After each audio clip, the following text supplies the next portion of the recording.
So for more on this investigation, we want to bring in former Boston Police Commissioner Ed Davis. Thank you so much for joining us. So let's get into where this investigation may be going now. The investigation is still in its early stages. What stands out to you the most, though? Good morning, Emery. Another terrible tragedy, and your heart goes out to the families involved. What's standing out to me is the response, which was really exceptional in light of some of the failures that have happened recently. This police department did everything in a textbook fashion. They responded immediately, secured the scene, rescued victims, and started a manhunt that was necessary to put this guy behind bars. The other thing they did was reach out to the community. They were really incredible in using the media to speak to their community, to reassure people, to let them know that everything was being done that had to be done. So it was really a textbook response. Yeah, you know, I'm really glad that you pointed it out. There's a video that keeps playing over and over again from the scene where you can see everyone running away, and the one person who is sprinting towards the gunfire is a police officer. And I also thought, like, almost immediately there was local police, county police, the FBI involved in the investigation, and it seemed seamless the way they were working together. You know, this gunman was able to get away pretty quickly from the scene, and that sparked a pretty intense manhunt. You have multiple agencies working to find him. Can you talk to me a little bit about the coordinated effort that led them to track down this person of interest? Sure. Everybody's at the table in a case like this. And what's important is that no one have egos at that table. And that's apparently what happened here yesterday. It was amazing to see the coordinated response.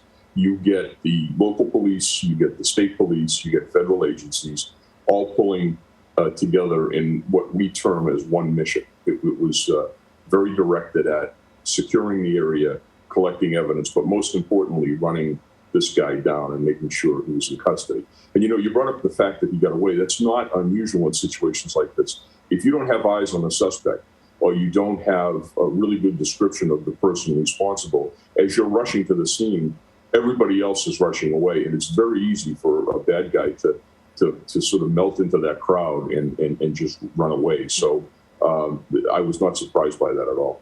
We heard an officer there in Bradley's package talk about collecting a tremendous amount of digital information.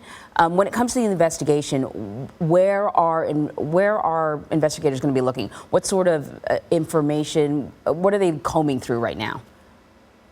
Well, they'll do a deep dive into all of his digital devices and devices of his immediate family and other people that they associate with him.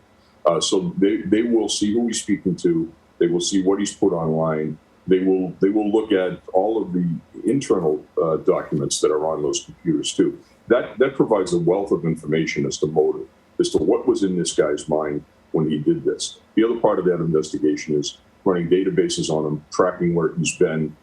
He's been showing up at protests, rallies, and things. They'll want to run that down. And then most importantly, they'll want to run down that gun to find out who had it last legally, whether that gun was sold to him, and whether they may be co-conspirators or straw purchases on that gun. So there's a lot going on in this investigation right now. You know, I think a lot of people watched the coverage and thought, God, there's just no place that I can be safe. Can I go to another one of these parades? And I was even thinking, I thought, you know, maybe these small towns that are supposed to be safe, maybe that's not where you want to go. Maybe you want to be in a big city where, you know, there's a large police force. And then, you know, this morning we're covering 2 officers being shot at festivities in Philadelphia. How do you reinstate this sense of safety? I mean, we can't all barricade ourselves in our homes. No, we can't. And so that's an extremely good point, though. And it also brings about a chilling aspect of this. The truth of the matter is, you could have a SWAT team standing there. If someone charges them with this type of military weapon, that clearly was a 30-round clip from reviewing the videos that I heard.